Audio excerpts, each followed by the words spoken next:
Hello, my name is Bobby Benton, aka Serendipitously Bobby, and welcome to Life Essentials, the Self Healer's Journey podcast.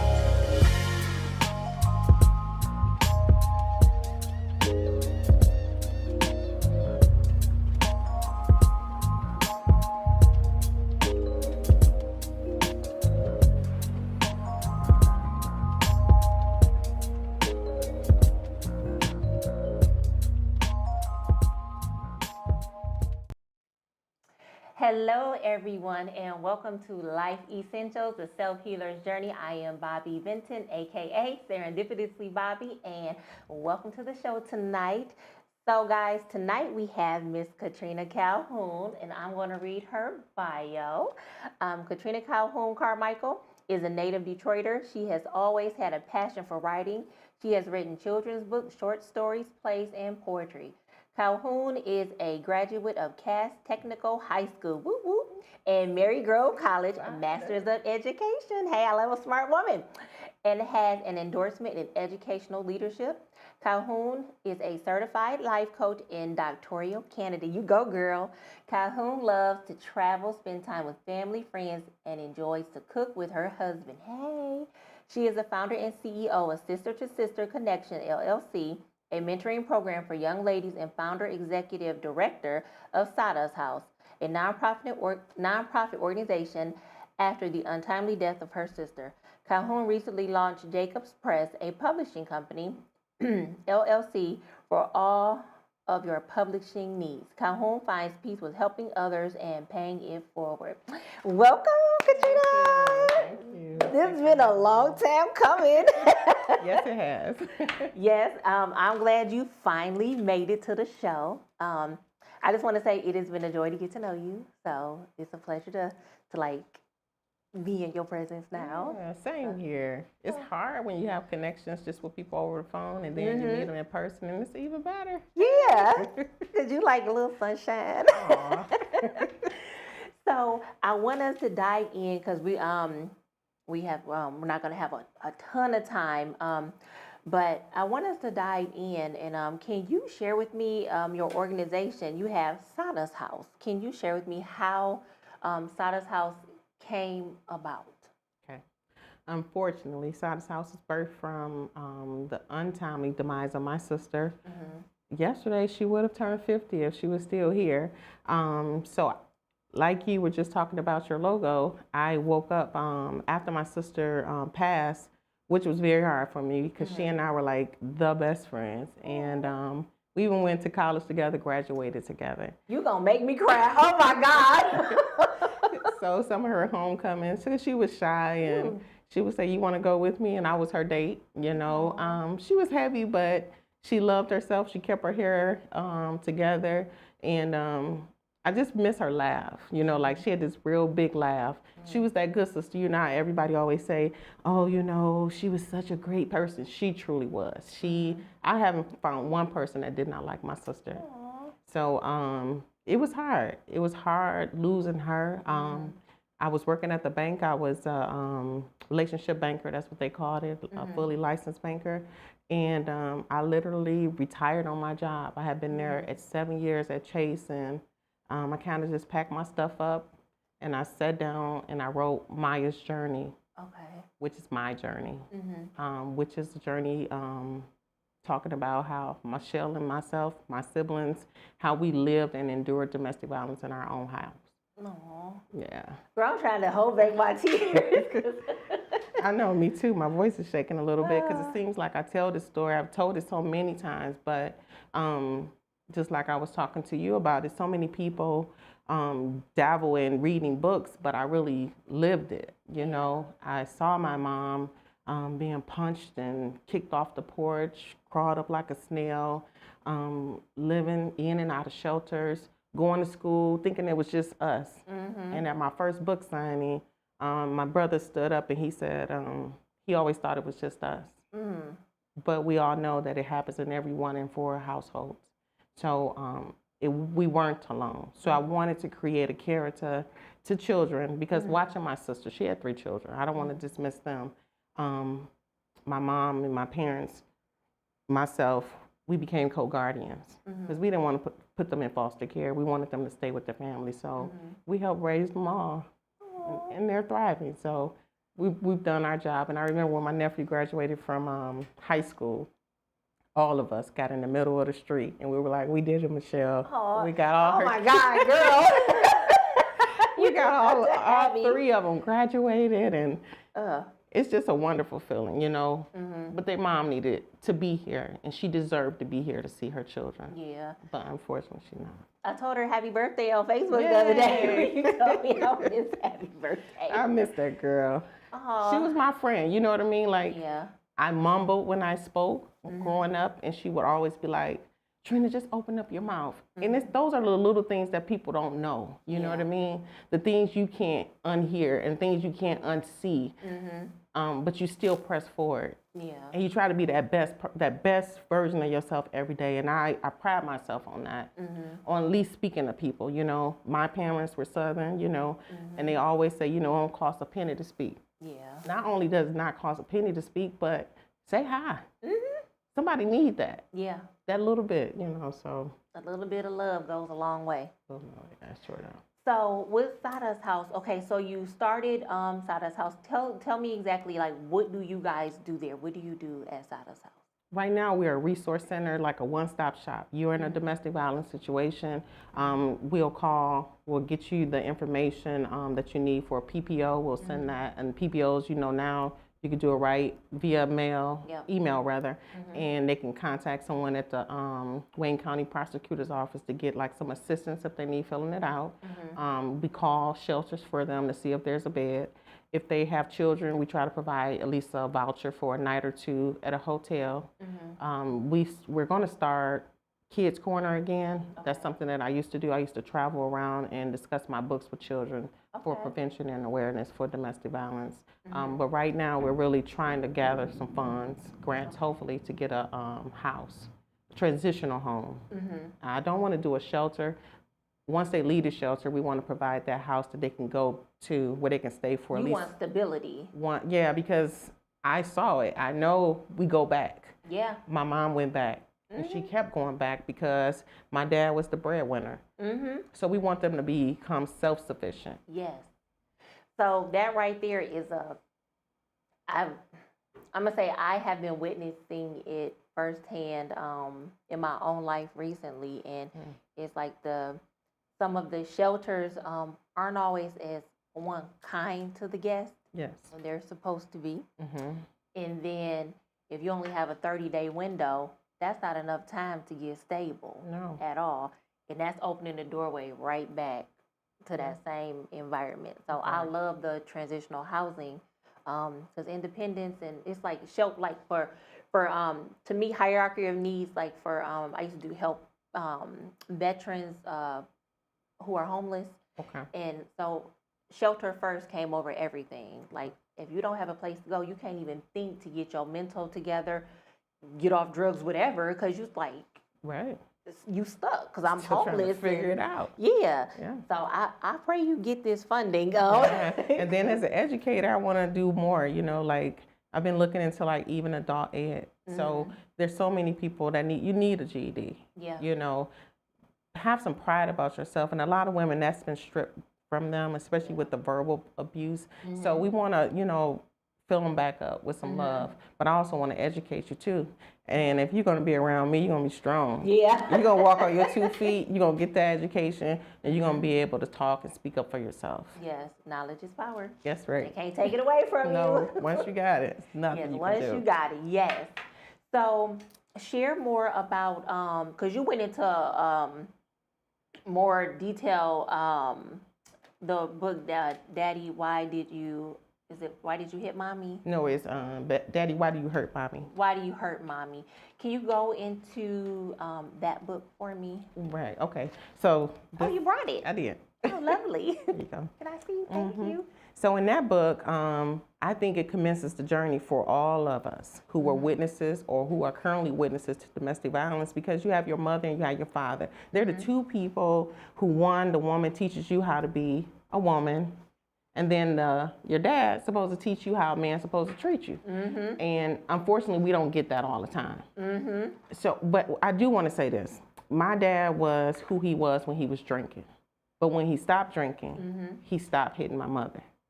And I hated him up until that time. And I had to fall in love with my daddy. And he was the best daddy after that. Oh, wow. The best daddy. And my mama took care of my daddy until he died. Wow. So she's strong. She's a strong woman. But back to Maya's journey, I believe it commences the journey. Because we want to know, why do you hurt the person that you're supposed to love? And this is not a true indication of how a man's supposed to treat a woman. So now I got to do more work. You know, so even as an educator, you're able to see certain characteristics of students, and you can pinpoint when something is not right at home.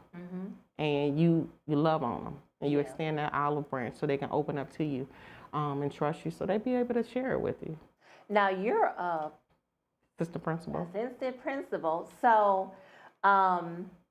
because you can see that in the kids, I'm sure your school is just like totally blessed, because I'm sure you up there helping all the kids. I love them. I do love them. I'm firm, but I'm fair. You know, I do believe in you doing what you're supposed to do, doing what's right. I'm real big on integrity and respect. I think it's a law of reciprocity, but it has to be taught these days because social media is teaching our children now. And they're not teaching them respect. They teach toxicity is the way to go. That's what social media is teaching. Oh my God. Or they know all the handles, you know. Oh, she gaslighting, or gaslighting and narcissism and all of those things. But I've seen those characteristics in their parents. Yeah. You know what I mean? Especially the gaslighting. Yeah. You're not about to make my world crazy like yours. Yeah. That's what you're not going to do. So, yeah. So, with this book, so it says here, to be continued. Oh, yeah. So it just goes on. So the next one is called, so what I wanted to illustrate in Maya's journey, which is my journey, is to show the roller coaster ride that children who witness domestic violence, what they go through. Because although we were with daddy, he abused mom, she went to the shelter, they got their new apartment. So we got some stability. Okay. But then at the end of that book, if you open up the last picture, it says to be continued, because now, although we got our new apartment, we back together again. This says, I ran to the door shouting Kelly's name. When I opened the door, my daddy was standing in front of me smiling with lots of roses in his hand. Daddy said, "Hi, Pumpkin, I missed you." Now, at this phase of your life and your siblings, was he sober, or was he still teetering, or where was he at? Still teetering. Still teetering. So, with the roses in hand at the door, did you feel like, oh, he's better at this point, or was it like, I'm still suspicious? No, because you always hoping for the best when you're a little girl. You always want your daddy's love. You always want that. So, and that's, as an adult, it's hard for me to trust people, you know, because of all of this mistrust that we went through. Yeah, because he loved behind y'all with the flowers and to get through that door, and then it went back. He back at it. Back at it. And then that's why we on book 3, it's called Back Together Again. Okay. I love this. Thank you for bringing your books. So, everybody look happy in here. Yeah. At the end, Mommy has got a surprise. Oh, okay. So, look. Okay, y'all got to get these books. So, where it says to be continued in book 2, where Daddy is at the door with the flowers saying, "I miss you, Pumpkin." She starts off right back at Daddy at the door. That's right. I love Don't you like those kind of movies? That Yeah. Come on. Don't make it all new again. Start me where we finished last time. This is so, I love this. But I got to get honor to my illustrator. She was, her name is Marcelina Garth. Oh, there she go. I think Marcy is, 30 this year. She was in the 8th grade when she illustrated these books for me in my mentoring program. Oh, wow. Yeah, we were having a bake sale, and she drew the poster board, but she didn't take any pictures off the internet or anything to glue them on there. And next thing I know, she just a drawing on there. I said, wait a minute, you can look like you take that cookie off of the plate.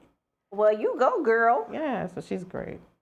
So this one is Back Together Again. So what happened with Back Together Again? Oh no, they're gonna have to go buy it and read it. Oh, okay. Because look, y'all, hold on. To be continued. That's right. That's right. So it's 10 in the series. Oh, okay. So I'm looking for a new illustrator right now. But the Okay. next, I can't tell you the next book. That one is called Jacob Emanuel. Okay. That's the one, That's book number 4. okay. What are- That's in this series. So Jacob, so you have you launched Jacob Press Publishing Company. Who is Jacob? That's my parents' last name. Oh, okay. And my new Okay. grandson's last name. Oh, okay. Yeah. How old is grandson? 3 months? Okay, you fresh. Yes, fresh. Fresh. I love this. I think, honestly, every school, library, every classroom should have your books. You hear her? Books like Yes. this. Y'all hear her out there, everybody. I'm serious because I had a girls group for a little while before when COVID hit. It just crushed us.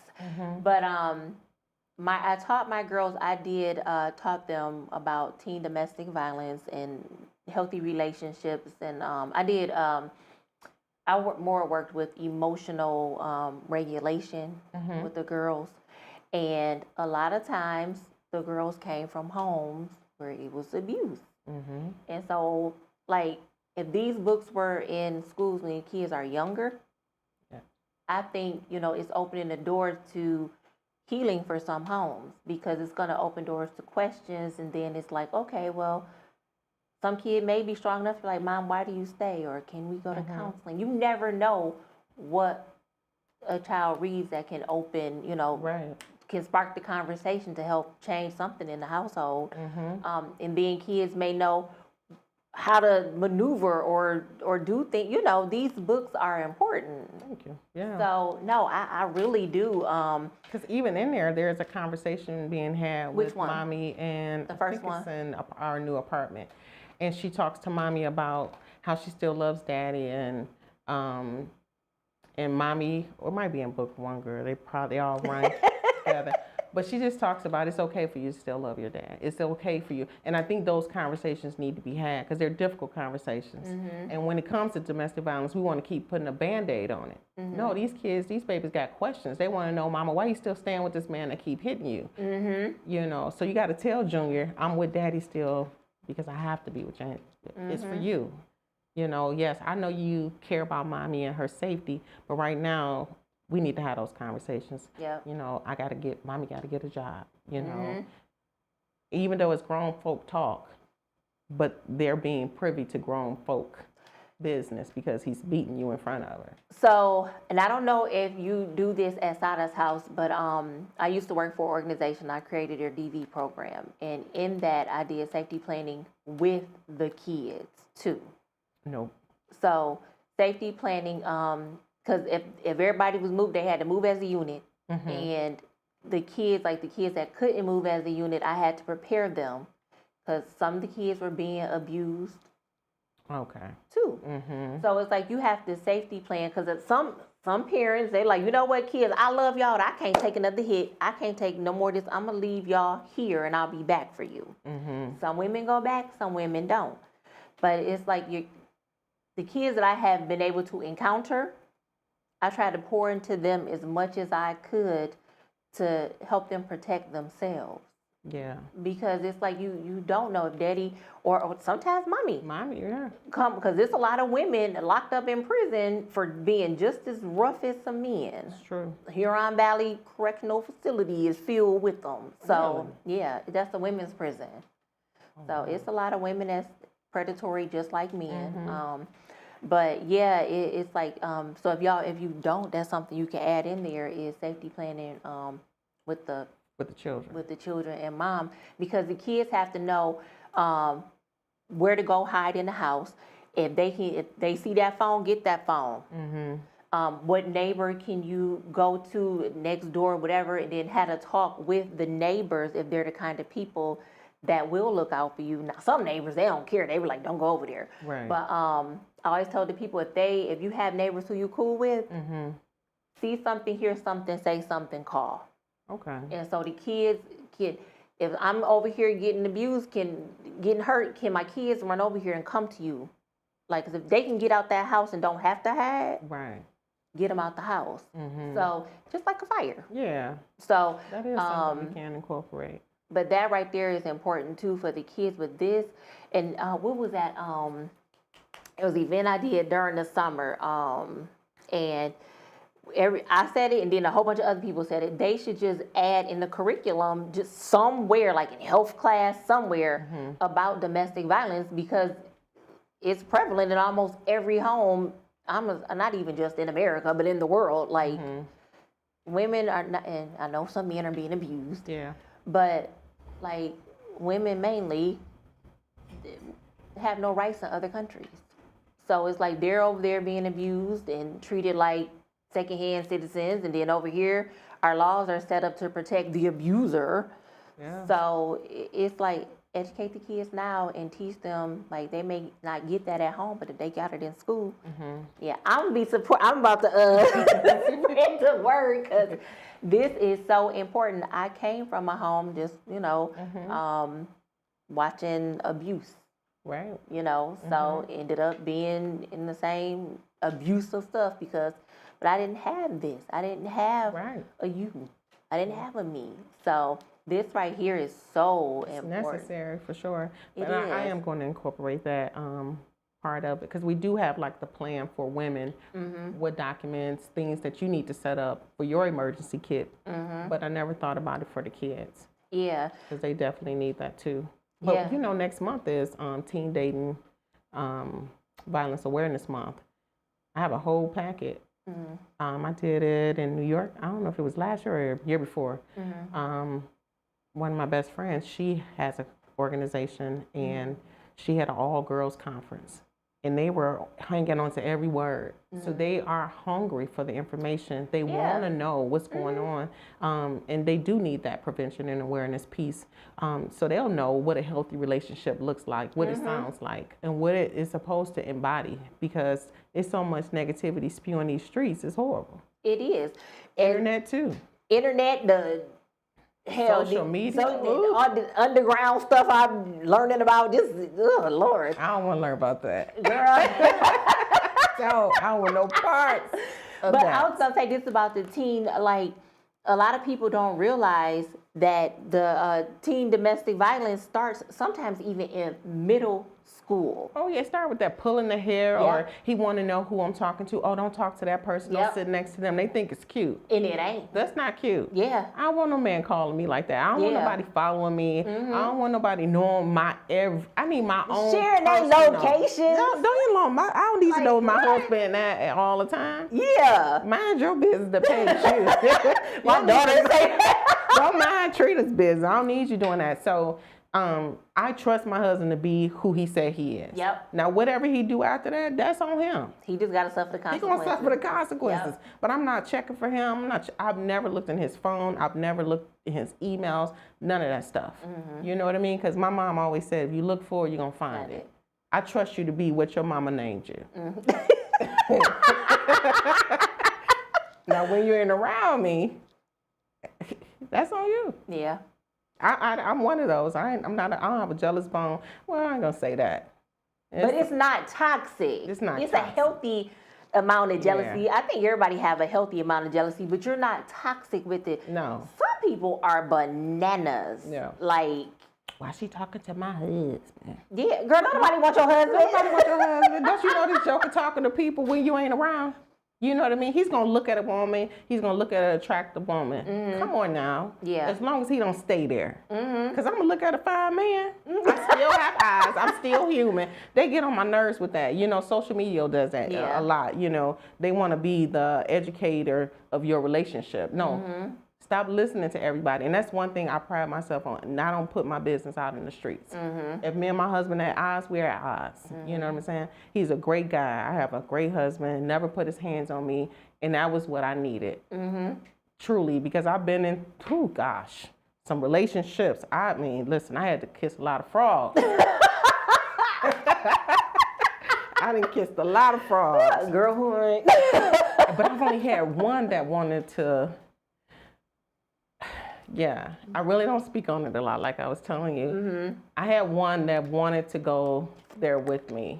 You know, he would do everything but leave a bruise. And then when he abused me, he would say, "You see what you're making me do?" Now, Oh, what makes you God. think I want you to do this to me? My favorite word, he was a narcissist. Make it make sense. Why would I want you choking me right now? Why would I want you pushing me? Why would I want you pushing me so hard to where my head hits your passenger window?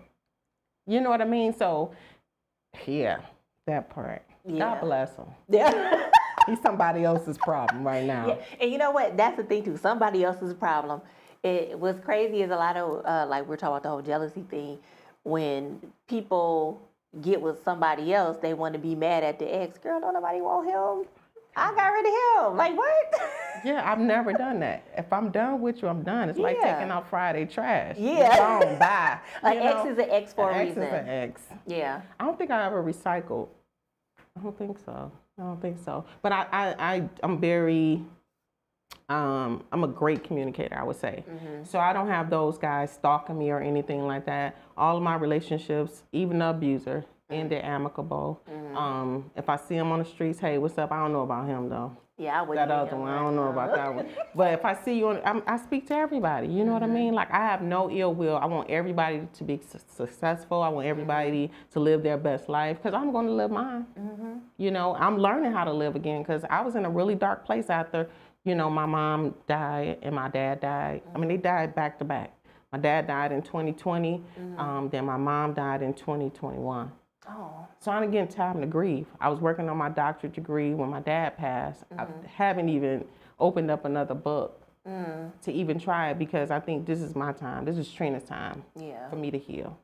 Because so much is going on. You know, I lost so many people over the pandemic. You know, so much has gone on. You know, switched jobs, lost some friends along the way. But I stay to myself. More than anything. And that's the best advice I can give anybody who's grieving, going through any battles with their self or life period. Find your happy place within self. Yeah. You know, find some peace and some solitude. Learn how to meditate. I learned how to meditate right before I went to Ghana. But when I went to Ghana, it was like being in the motherland. Oh. My God. When did you go to Ghana? The end of October. Tell me about that experience. That was very eye-opening. It made you come back loving life and what you have. Right before I went, or right when I came back, there was a reel Michelle Obama had put up. And on the reel, she was talking about just being satisfied with what you have. And she said, just imagine yourself eating a slice of pizza. That pizza good. You know, we like to eat, so we're greedy, right? So we want to go look in that box and see it. Oh, is there some more? So I can get that other piece. But I still got half a piece of pizza on my plate. We so consumed on what's next. Or getting some more. And then instead of just enjoying that one little piece that you having right there. So that's Ghana in one nutshell. Oh, wow. Now, so was it like, what kind of trip was it? Like, it's just, oh, I'm just going to go visit and see how it is? Or was it like a mission trip, or what kind of? It was a little bit of both. We wanted to always visit the motherland, even though we really don't know as Blacks where we really came from. But it's good to go to see where a piece of me came from and how we were stripped. We were stripped of just our families, the social cohesiveness of families. The structure was dismantled. So we went to Elmina's castle. I would never forget that experience, standing on the same floors that our ancestors were enslaved on. And what was it called? It's called Elmina. Elmina's. I've Elmina never heard Castle. of that. Yeah. It's it's like 3 hours away from Accra, where we were living. Well, where we were living in Ghana. We were living our lives in Ghana. We were in those Ghana streets. But I would never ever forget that experience. Just to be there. Maybe I'll have to take a trip one day. Yeah, we got in contact with some schools, and hopefully we can get that going. This would be something great. I mean, I don't know if they'd be like, no, you can't bring this to our country, you know? Yeah, I gotta check the because different cultures, they turn a blind eye to it. And that's what we do in America. Like seriously, we want to put a Band-Aid over domestic violence. We don't want to deal with it. You see so many people. Like when I was on the news a couple of years ago, and it's nothing to dismiss cancer, breast cancer at all. I've had friends and relatives with cancer. My dad had bladder cancer. So no dismissing of that at all. But when it comes to domestic violence, they don't want to find a solution for it. Because you know what? You can't fix people. So let's put a Band-Aid on it. Instead of increasing the laws, do some, let it be a deterrent for someone. Make them think about it. You know what I mean? We don't have, what is that called when they go away? I got brain fart. You know, when you get sentenced, but you electric chair. We don't have. Oh, now you want to take them out of here. We don't have that, right? The death penalty. You want to kill them. No, I don't. I really don't believe in it so much. But we don't have. We need stricter laws. Yes, we do. You know what I'm saying? We need these men to be held accountable and held accountable for what they're doing. If you've done this multiple times, there need to be different structures put in place for these men. And I've written out a law, Michelle's Law.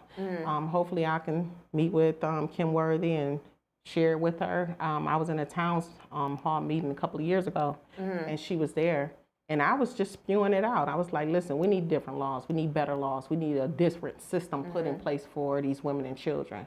You know, now even with the grants, if we want to get like a shelter grant, it's just not conducive just to domestic violence.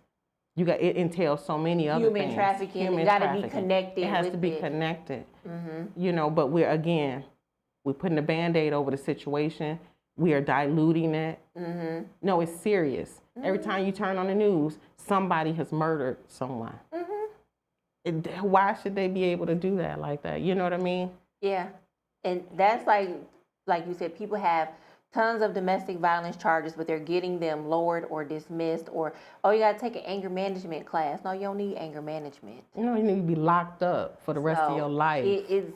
And the thing is somebody said they should have a registry for people who are abusers, batterers. They should have like a registry, just like sex offenders. That was me.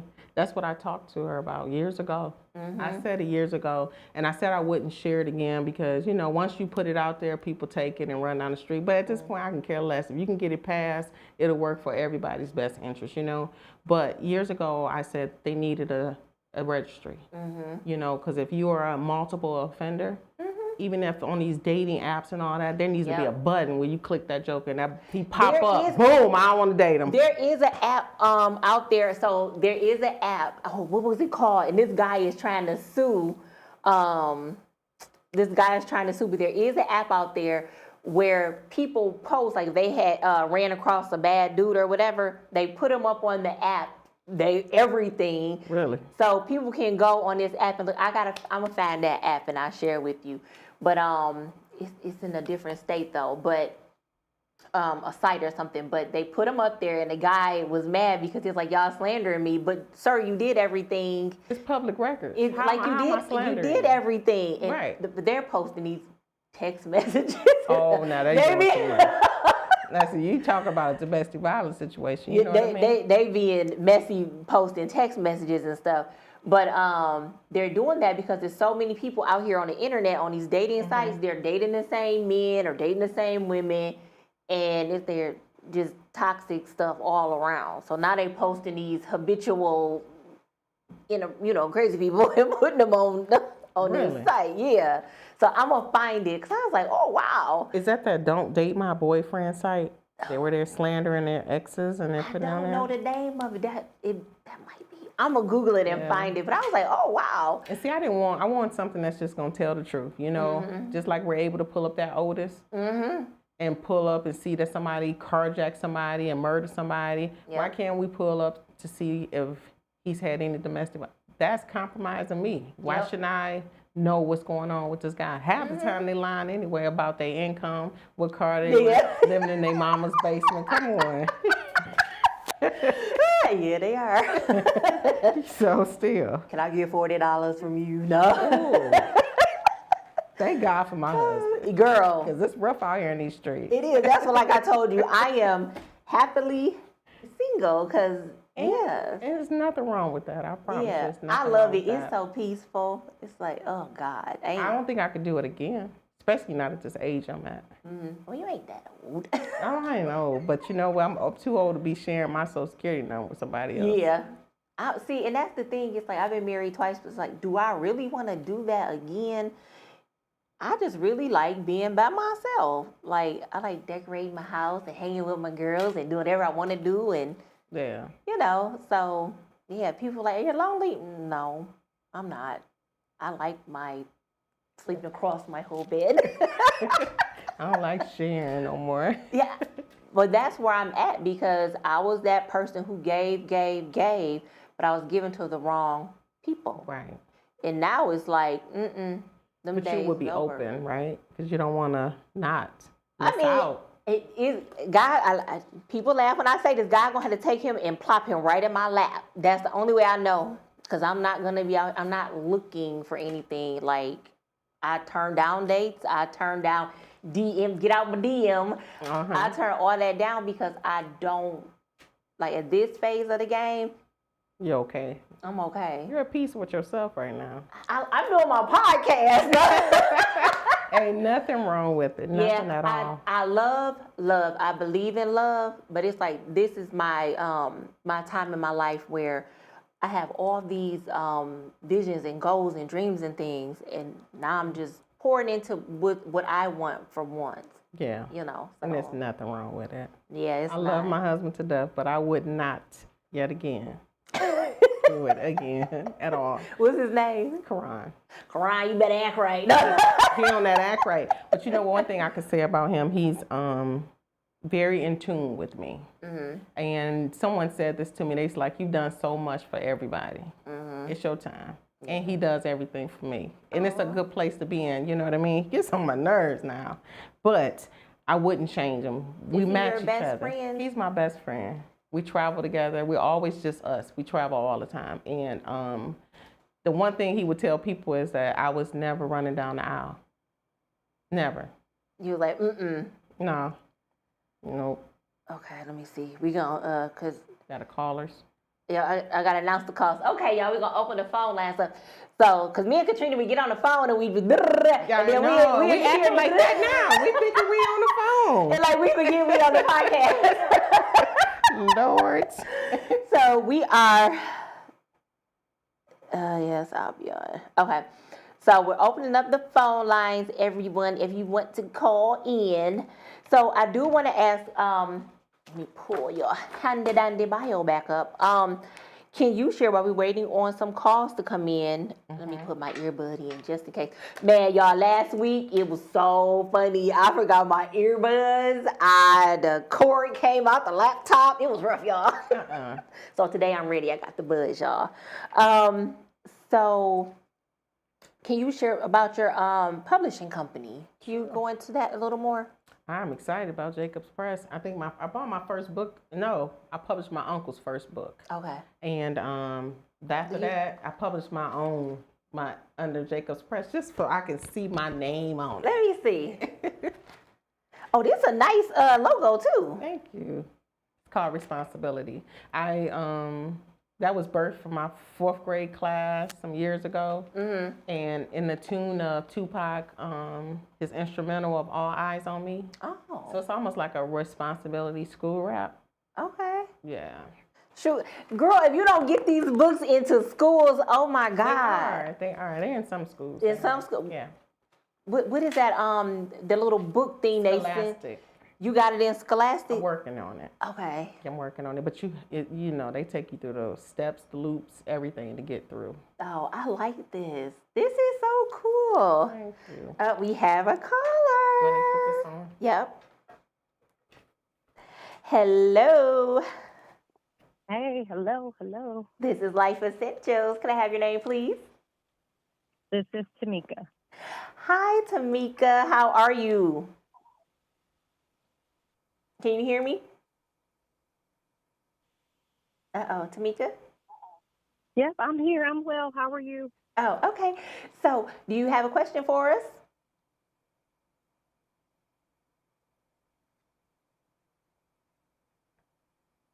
Can you hear me? Can you hear her? Nope. Tamika? Uh-oh, we can't hear you. You can text your question too, Tamika. It hung up. I don't know what happened. Call back. Let me check the text too. Let's see.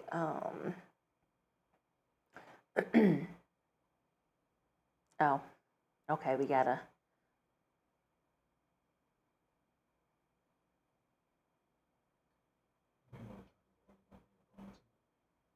What'd you say? Oh, okay. All right, we'll.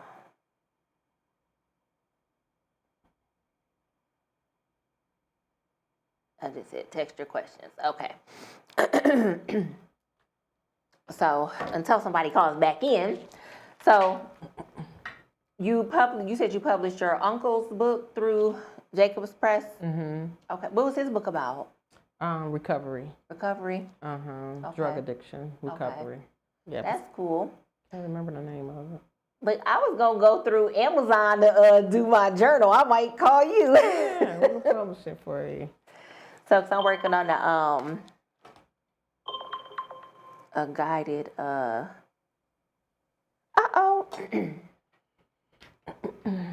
We had a missed call.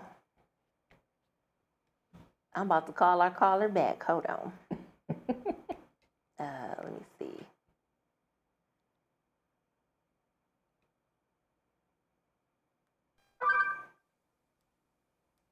How do you? She said she can't hear. Okay. You can text. Tamika, you can text the question and I'll ask it for you.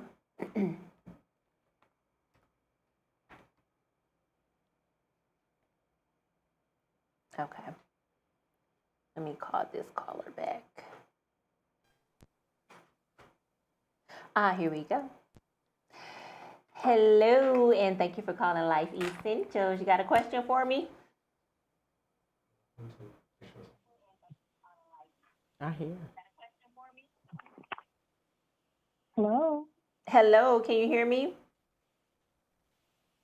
Hello. Can you hear me? I can hear her. I can hear you. Can you hear me? It was me she responded to. Okay, so my name is Ann. Okay. Mm-hmm. What's your question? Oh, my question, it's just my response, saying that when we date someone, we need to be very purposeful in our dating in terms of not looking for love on the first date, but date to get to know the person. And I say never tell the person everything about you and what your likes are, what your desires are. You know, ask them questions more about themselves. Try to see them in different settings. Mm-hmm. You want to really try and see the person with those strong emotions when they're upset, when they're annoyed, maybe with a waitress, when things aren't going their way. How do they handle that before we form relationships? I agree. That's all. I like that. I like what you said about don't tell everything. Right, because they start taking notes, and then next thing you know, they feed off of that, and then they start, really going after your weaknesses, especially if you share those things. Yeah, I like that. And so this is Anne Marie that's calling in. Oh, okay. So thank you, Anne Marie. And I also like what she said Thank you, about Anne-Marie. No, I said thank you. I like what she said about don't fall in love or make this like, oh my God, he's the one on the first date. Yes, and I think that's where we make the biggest mistake because we didn't put too much stock in it in the beginning. Yeah. Yeah, and we get disappointed real quick. Mm-hmm. Yeah. So, well, thank you, Anne Marie. Do you have anything else you want to say? Yeah. I can hardly hear you, but I just say give the other person 9 to 12 months to get to see their true colors. 9 to 12 months. Someone can mask themselves for a good up to 12 months, a year plus. Yep. Of course. That's true. All right, that's it. You guys are doing a great job. Thank you. Thank you. Bye. Bye. Okay, we got some text.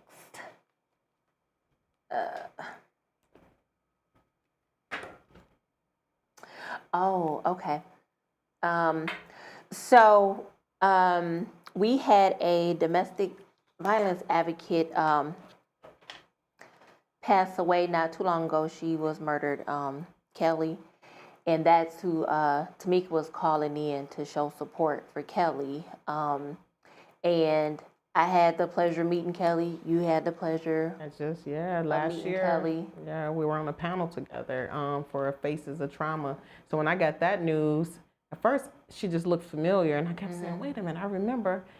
And I said, oh, here it goes. Yeah. Yeah. The same. It's almost like, you know what, you live by the sword, you die by the sword. And unfortunately, Kelly was out there fighting for victims' rights, for domestic violence, spreading the word, doing great poetry, spoken word, I would say. Yes. And to die by that same sword that she's fighting against, it hurts. It does. It hurts. And my thought with that is, it's like a lot of people say, well, if she was an advocate or she was a therapist or she was whatever, she was human. She was still human. She was human. And she's somebody's mama. Somebody's mama, somebody's daughter. sister, somebody's daughter. So don't dismiss that fact. You know, I don't care what she did. Yep. That does not trump what happened to her. Yep. Period. No one has that, should not have that control over someone to take their life away. You know, and then her daughter to find her lifeless body. That hurts even worse. Yeah. Because that's something she would never be able to unsee. Yep. You know, so. Yeah, so I just, you know, just love and hugs out to Kelly's family. Yes. But it was very unfortunate. She was a beautiful person. Let's see. So Tamika says, how do you recognize signs of someone in a DV relationship if you aren't living it? Some of the signs, I'll give some, you give some. Okay.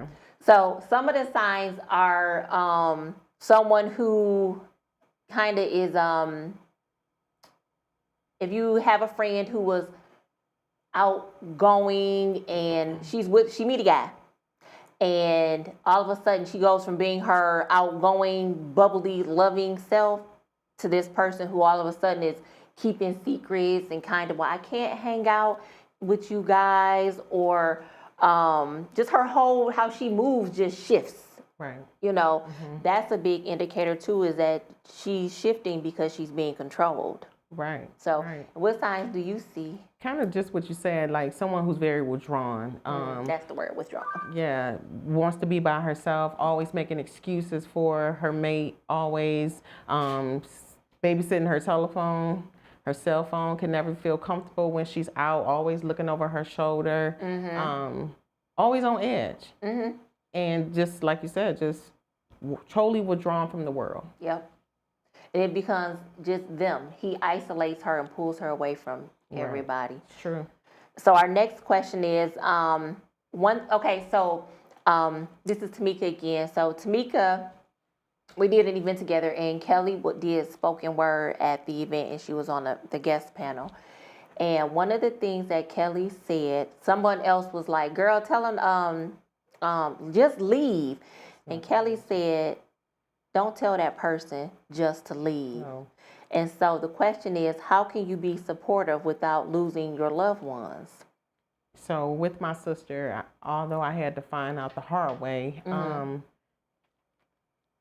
hold their hand no matter what the choice, if they choose to stay or not. You want to let them know that you are their person that they can go to Yes. when they make that choice to leave. Because it takes, statistics state it takes up to 7 times before they make their mind to leave. Yep. What you don't want to do is tell them how much they need to leave. Yep. Because the more and more you tell them to leave, The they more stay. they're gonna go to them. Yeah. Yeah. So you just want to be that support person, that listening ear. And sometimes they don't want you to say anything. Just be there. Yeah. Just learn how to be still. It's not your business to tell them what to do because you're not living that. Because they gotta be ready to leave. That's right. Because anybody, especially in this DV community, once you leave, that's the most dangerous time of your Yes. life.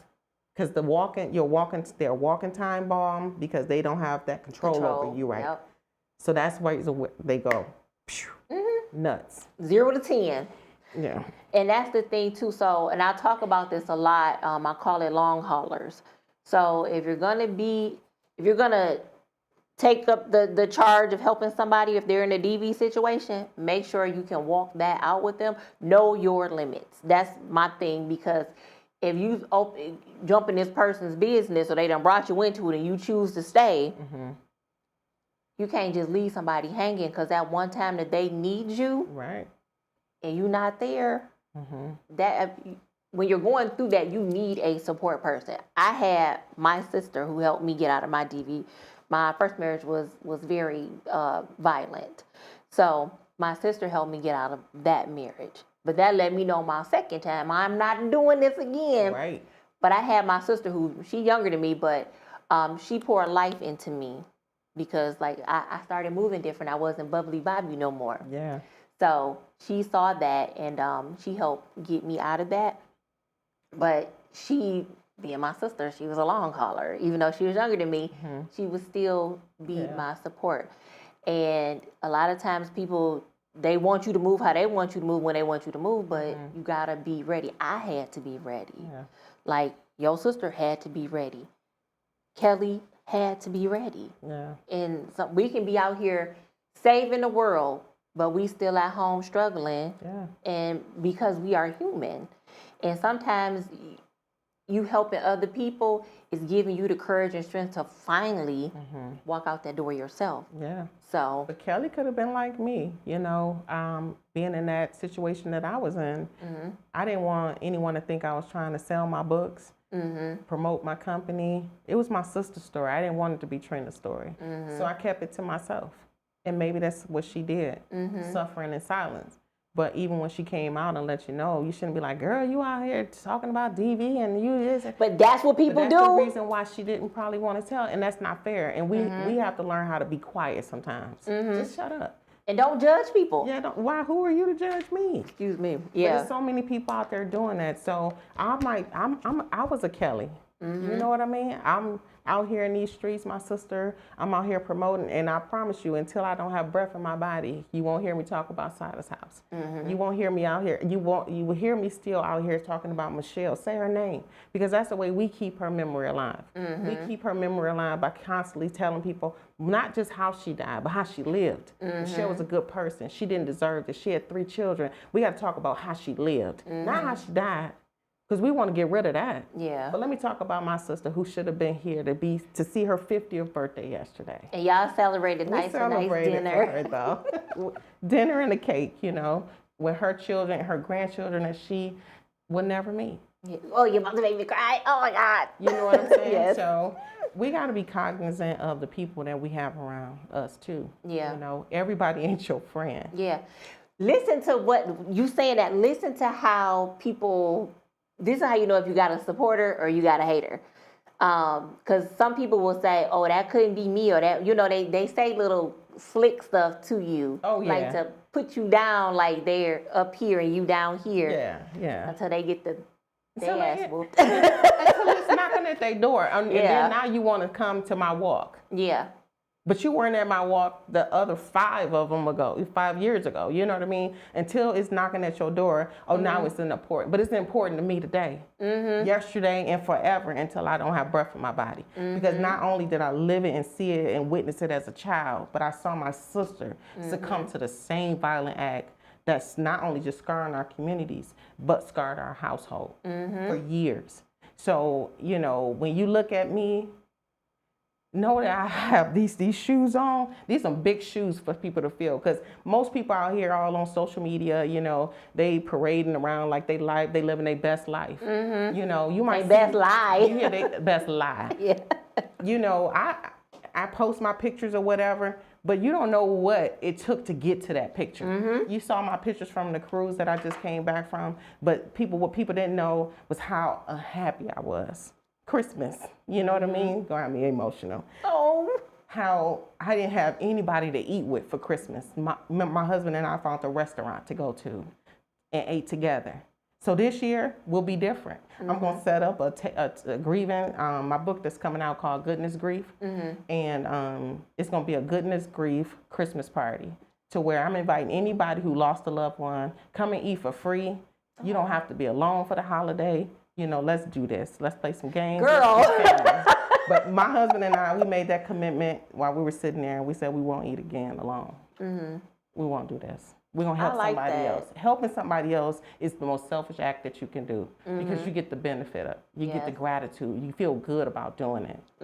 And that's what I love to do. I love paying it forward, and I love, you know, just paying others, you know, just their way, just paving the way for them. So your love language is giving gifts too. Service. Yes, acts of service. Acts yes. of service, yeah. So I love that idea. Yeah, that's Look, what I'll come. Come on. I make some good cookies. I make some Bring us some cookies. We need dessert. So no, this is wonderful. Oh, we're almost out of time. Okay, so Katrina, please share your social media handles. Just pop those up. This was a good talk. Thank you. Thank you. It was like we were on the phone though, right? Yeah. I didn't talk too much about domestic violence. It's real. It's Yeah. real. Go to my website. That's all I can tell you. Go to my website, KatrinaCarmichael.com. I'm not real big on social media. Not for real. I need to have more of a presence. But I'm on Instagram with just Sada's House. Okay. And my website and my Facebook account. That's it. Okay. So we got at Sada's House for Instagram and Facebook, and then the website is KatrinaCarmichael.com. So guys, her books, Amazon, wherever you can find a bookstore. wherever you can find a bookstore, these are some books that I would highly recommend for your children. Educate them now. Like, people want to teach kids about sex education, teach them about protecting themselves and knowing signs, and, you know, how to work through the traumas that they're going through as children, you know. Start them off young. So, my dear, I will be ordering my books. But thank you for sharing that. And I want to thank my callers for calling in. Those were great comments, great questions. So thank you guys so much. So real quick, I want to tell you guys how you can help the Life Essentials podcast. So you can like and love our social media pages. So it's Life Essentials, the Self-Healer's Journey, on all social media platforms. I'm on TikTok, I'm on Facebook and Instagram. Subscribe to my YouTube channel, Life Essentials, the Self-Healer's Journey, YouTube. Share the page with others. I greatly appreciate it. Share. Comment to help motivate somebody else. So if you hear something that you like, and you got a word to share, go ahead, share it in the comments and help somebody else. And also, I'm not big on asking people for money or for financial help. It is so hard, but I was highly encouraged to do it. So please, if you can, financial support. If it's $1, $5, whatever. So all of the proceeds from any money that's donated to the channel, it proceeds go towards funding.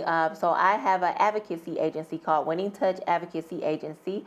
So it provides resources to help victims of domestic violence and intimate partner violence safely start their healing journey. And it also helps fund the Life Essentials Weekly podcast. So, and the Cash App is, I use Cash App, y'all. I'm still trying to figure this stuff out. So it's Life, LIFEESS podcast. So if you so find it in your heart to do that, I greatly appreciate it. And also, Next week, we have a special guest, Miss Raquel Harris. She is the host of Rocky's Reality, and she has her own that's her podcast, Rocky's Reality. And we're going to talk about becoming, about just healing as you go through just life. Everyday life is life, and every day you are becoming. So we will be talking about that and her healing journey. So I look forward to seeing you guys next Thursday at 7 p.m. live on YouTube and Facebook. And have a good night.